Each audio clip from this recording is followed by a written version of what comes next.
Salut, je m'appelle Claire et ici je mélange ma passion pour la lecture et le féminisme, la politique en général, l'histoire et bien d'autres choses. Parce que tout est lié, tout est politique et c'est ça qui me passionne. Au lieu de suivre une ligne droite toute tracée, je te propose plutôt à chaque fois de suivre un filament différent du mycélium.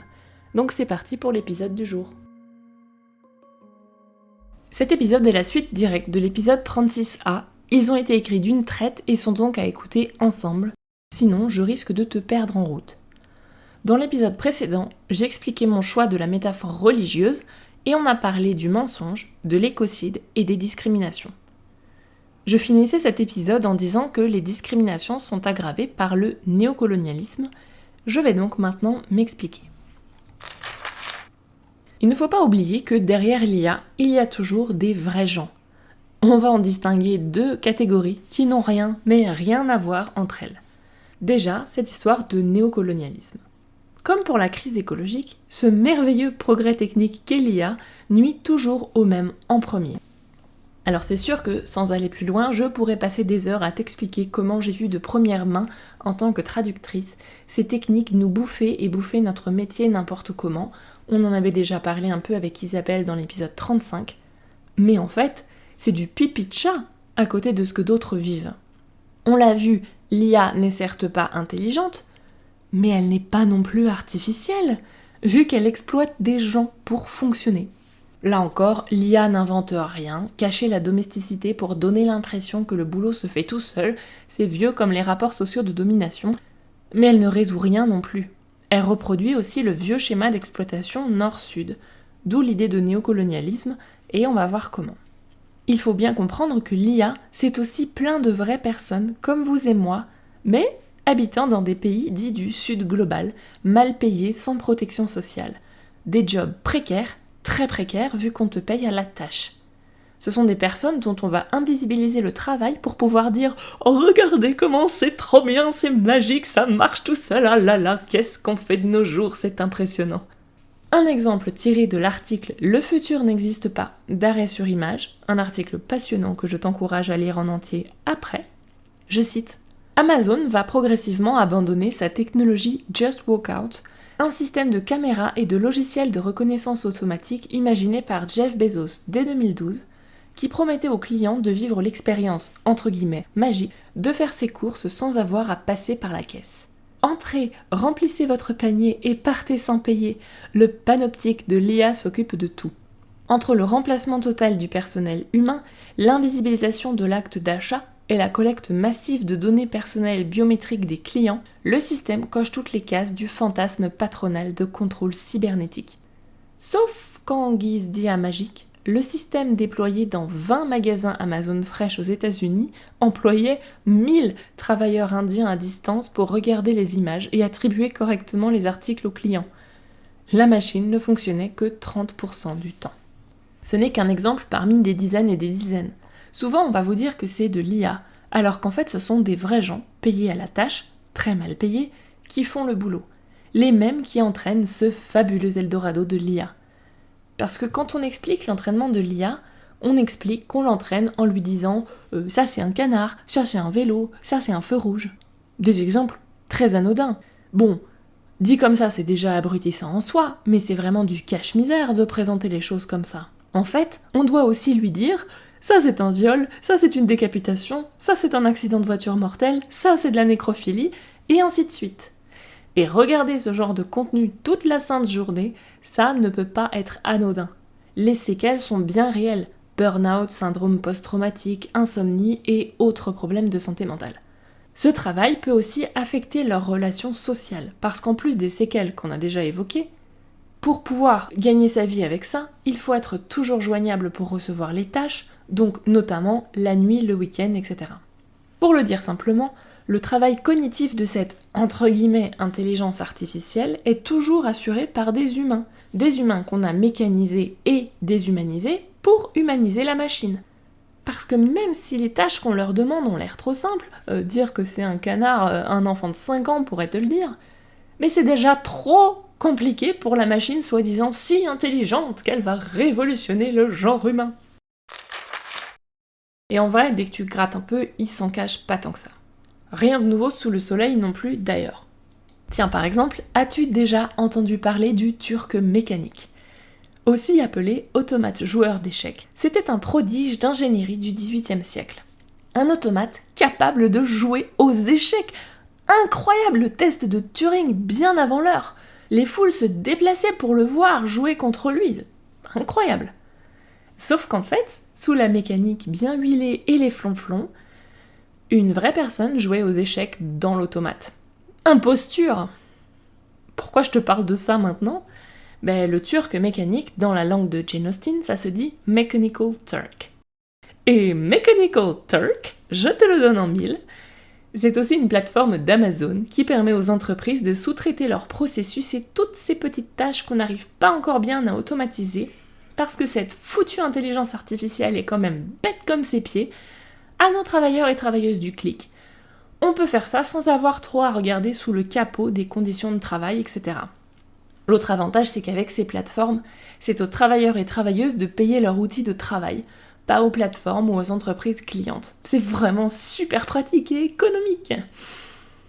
Ces tâches, ça peut être filtrer des vidéos, classer des photos, transcrire de l'audio, modérer des contenus, délimiter un objet sur une image pixel par pixel. Avec Mechanical Turk, ou MTurk en abrégé, parce que ce qui les gêne un peu dans le nom, c'est le mot mécanique, pas turc, on nous vend du clic, de la ressource humaine résumée à sa plus simple expression, un clic. On va quand même pas rémunérer l'effort cognitif derrière quand même, oh. Comme le turc mécanique du 18e, ça permet de se dire « Ah cool, ça se fait tout seul !» s'extasier sur le produit final et la technologie, sans penser à la personne cachée sous l'appareil. Oui, ils se foutent ouvertement de notre gueule.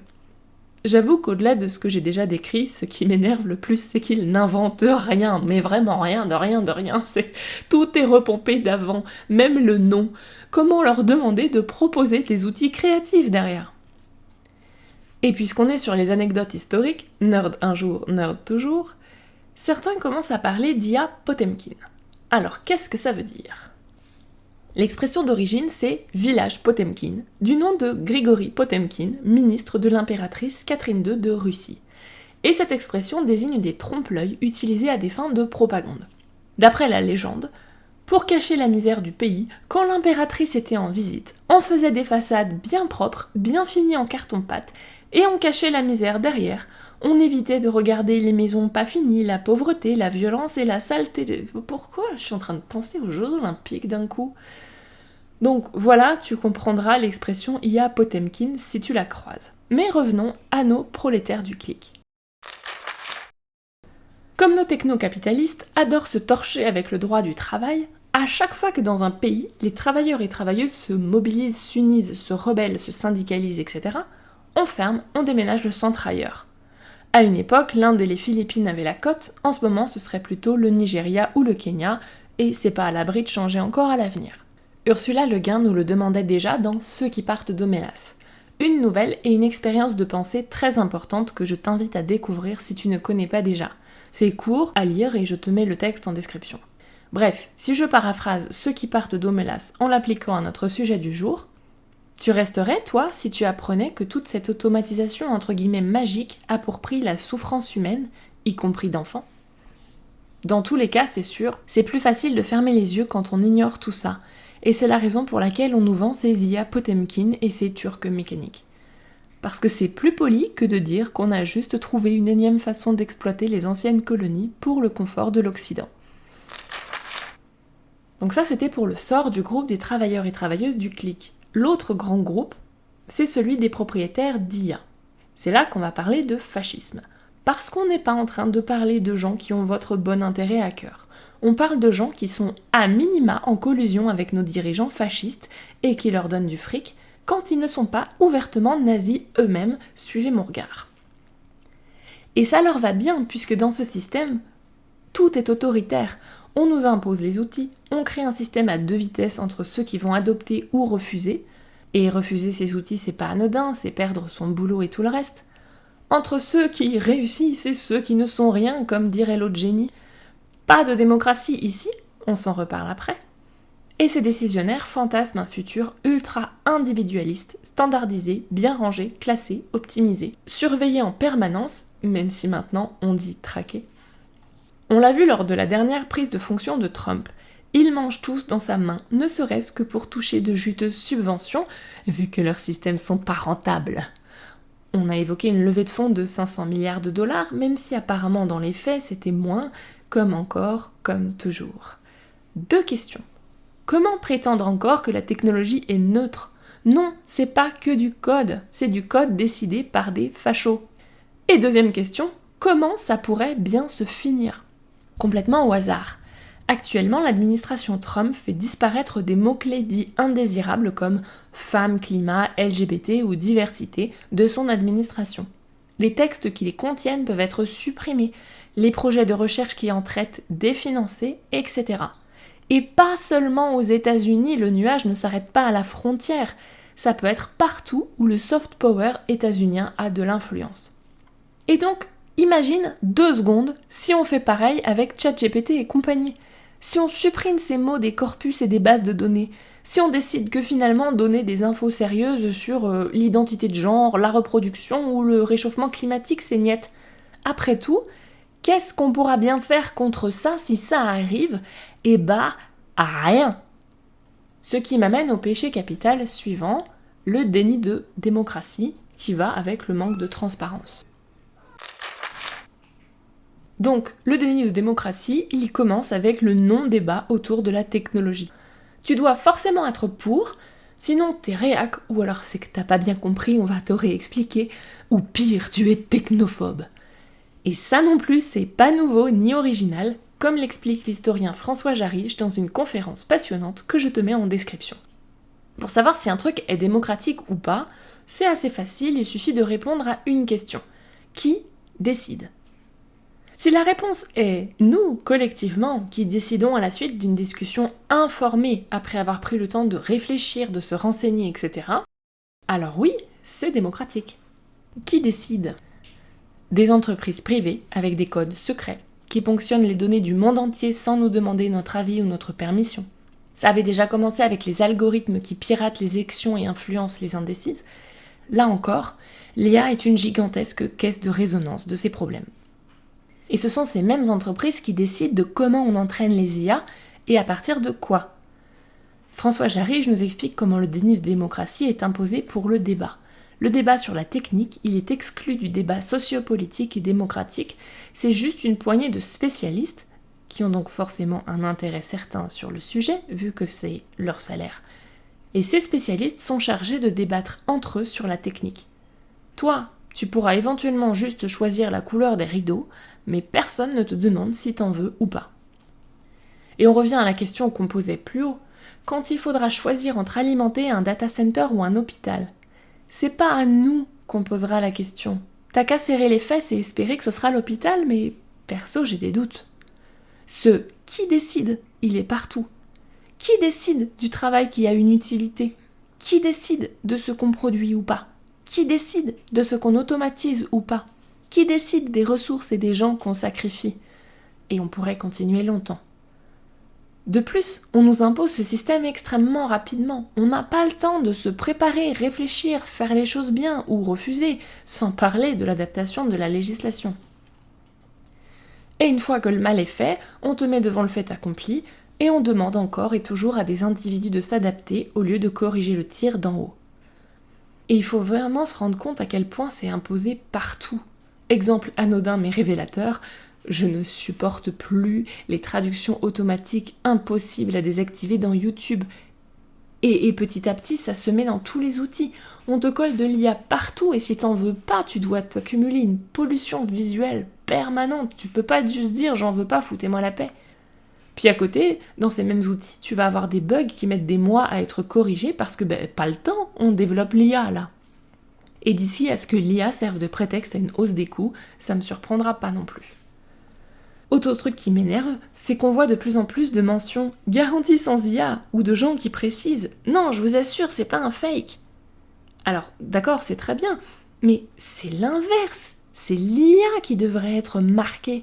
Et en fait, c'est comme on nous faisait pour la bouffe, on va te garantir du sans sucre, sans sel, sans je sais pas quoi, mais on va jamais te dire « ouais, non, en fait, ça c'est de la malbouffe, c'est de la merde ». C'est absurde. Même les chercheurs et les chercheuses ne comprennent pas ce qui se passe sous le capot de l'IA tellement c'est peu transparent. Le terme de boîte noire revient souvent. Et si personne ne comprend ce qui se passe, comment prétendre légiférer, encadrer, contrôler quoi que ce soit ? Oui, c'est probablement le but. Le péché suivant, c'est le vol. C'est là qu'on va développer la citation de Chomsky du début, qui disait « Appelons-la logiciel de plagiat ». Là encore, l'IA n'invente rien et ça pose la question plus large de la rémunération de la création et du travail en général, qu'il soit actuellement rémunéré ou non. Là encore, ça ne s'arrête pas à l'IA et la situation actuelle n'est pas satisfaisante, même sans IA. Donc de quoi on parle exactement quand on parle de vol ? Et il faut comprendre que l'outil, on le paye 2 fois au minimum, quand on nous vole nos données et quand on doit l'utiliser. Tu t'en rends peut-être pas compte, mais toi aussi, tu as très probablement entraîné l'IA gratuitement sur ton temps libre. Par exemple, quand on nous force à remplir des captchas, c'est pour entraîner l'IA en Tsum Tsum. Quand on te dit de sélectionner les vélos ou les feux rouges, c'est pour ça aussi, parce que toi, tu sais le faire et l'IA ne sait pas. On a aussi le scandale qui s'appelait The Pile, il y a eu quelques mois maintenant, où on a appris que pour entraîner les IA, les entreprises ont détourné une quantité astronomique de données, de livres, mais aussi des sous-titres de vidéos YouTube, Wikipédia, plein de choses. Par exemple, ils ont pompé les sous-titres YouTube, qui sont souvent faits dans une démarche d'accessibilité, pour alimenter l'IA. Ils ont pompé sans rémunération ni autorisation, évidemment. C'est pour ça que derrière, sortir l'argument de l'accessibilité, c'est un peu gênant de l'utiliser pour défendre l'IA dans son modèle actuel. Sans parler du nom, The Pile, la pile, un gros empilement de textes auxquels on n'accorde aucune valeur, alors qu'ils avaient souvent été faits avec amour et passion à la base. La pile. Pourquoi pas le gros tas de merde tant qu'on y est ? Je vous dis, il ne se cache même pas. ChatGPT et ses copains, c'est du plagiat. Alors je sais pas, moi je suis un peu étonnée, jusqu'à présent le plagiat c'était considéré comme mal. Quand j'ai rendu mon mémoire de master, il a été passé dans un logiciel anti-plagiat et je trouve ça normal. On a eu l'an dernier des scandales pas possibles sur YouTube parce que des créateurs et créatrices assez connus avaient plagié dans les grandes largeurs. Ils ont perdu leur plateforme et ils ont été cloués au pilori et on trouvait ça normal. Pourquoi, quand c'est une machine qui le fait, d'un coup c'est ok ? C'est pas de l'IA générative, c'est de l'IA régurgitative. Et donc je pose la question. Si l'IA c'est du vol, l'utiliser c'est du recel ? Ce vol et l'appauvrissement qui en résulte va avoir d'autres conséquences. C'est là qu'on peut parler de toute la rémunération de la culture et de la création au sens large. Google, les réseaux sociaux et compagnie agrègent les contenus des journaux et des créateurs et créatrices de contenu, ce qui, eux, leur fait du contenu gratuit, mais de l'autre côté, ça fait perdre de l'argent aux médias. Aussi, par exemple, les gens ne vont pas directement sur l'URL du journal, on passe par Google. Les entreprises de la tech se sont imposées comme intermédiaires entre les gens et leurs sources d'infos. Tout ça, ça fait que le journalisme est de moins en moins rentable, pour le grand plaisir des milliardaires qui peuvent les racheter. Donc ça produit la portée des journaux non mainstream ou indépendants, et de manière générale, toute forme de création indépendante. Donc si on tire la pente glissante, on est en train de tuer toute création originale, professionnelle. On peut exclure éventuellement quelques hobbies, mais ça n'a rien à voir en termes d'échelle. Et donc, qu'est-ce qui va alimenter leur IA une fois qu'elle aura tout bouffé ? On va très vite arriver à une stagnation très rapide du niveau commun. Dernier péché capital, la perte de compétences.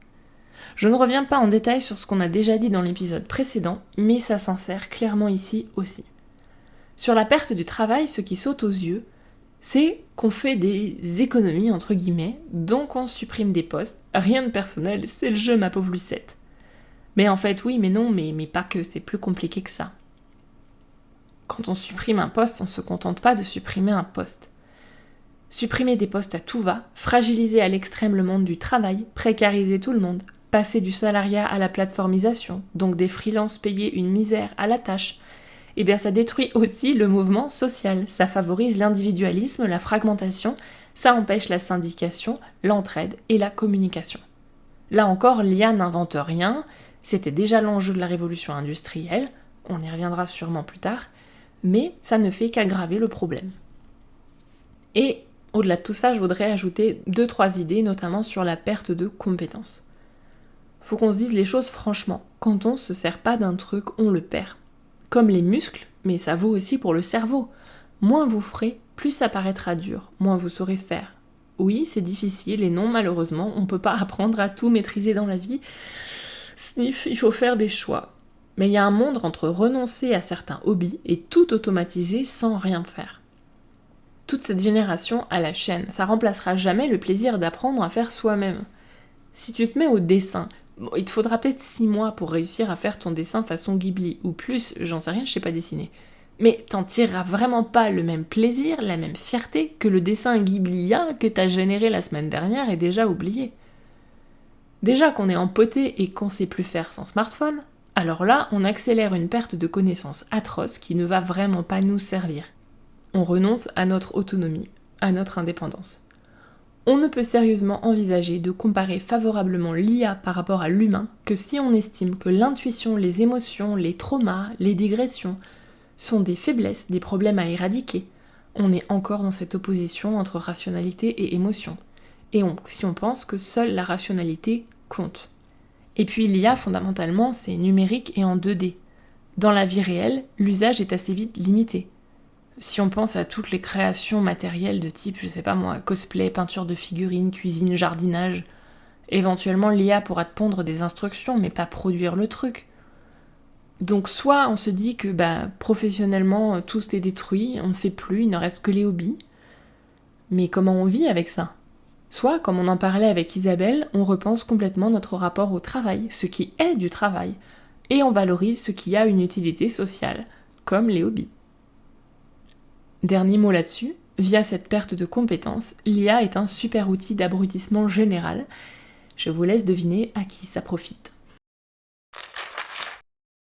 Donc, que conclure ?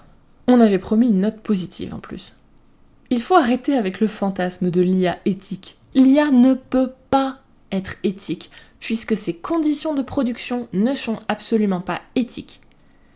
Est-ce que je pense que du coup on est foutus, on va tous mourir ? Non. Moi, jamais indécrottable optimiste que je suis, mais justement, il faut bien comprendre que ce fatalisme, cette résignation, de toute façon c'est comme ça, on peut pas y échapper, c'est là qu'est le cœur du problème.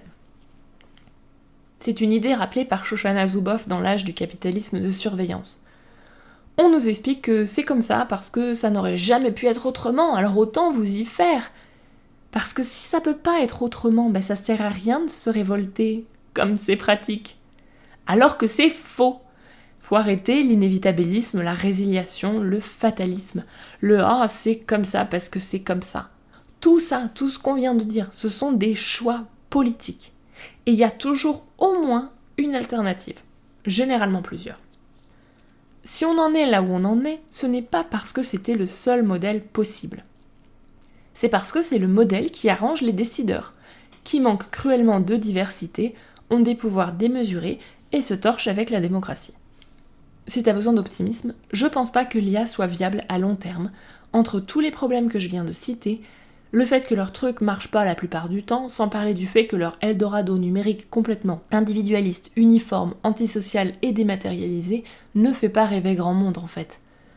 Mais les dégâts déjà commis ou à commettre sont quand même énormes, donc se contenter d'attendre que ça passe passivement, c'est vraiment pas la solution non plus. Et ce n'est pas parce qu'elle ne peut pas nous remplacer qu'elle ne peut pas nous détruire ou nous endommager gravement, comme elle le fait déjà, on l'a vu. Donc comment conclure tout ça ? Je peux te proposer 2 pistes. Déjà, on peut débrancher un peu, oui je sais, c'est l'hôpital qui se fout de la charité.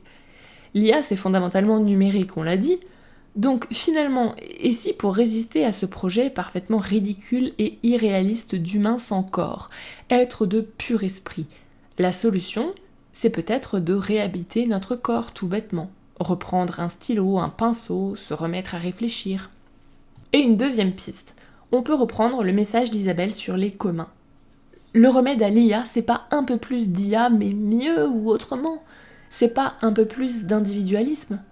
Et si c'était de revenir au commun, à la collaboration, au lieu d'essayer de tout faire tout seul dans son coin comme un champion.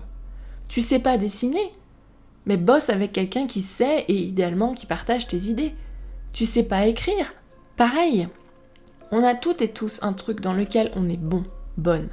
Si on réapprenait à bosser ensemble et à prendre le temps de développer une ou deux compétences, à tout âge c'est possible. Sur ce, je te dis à la prochaine fois.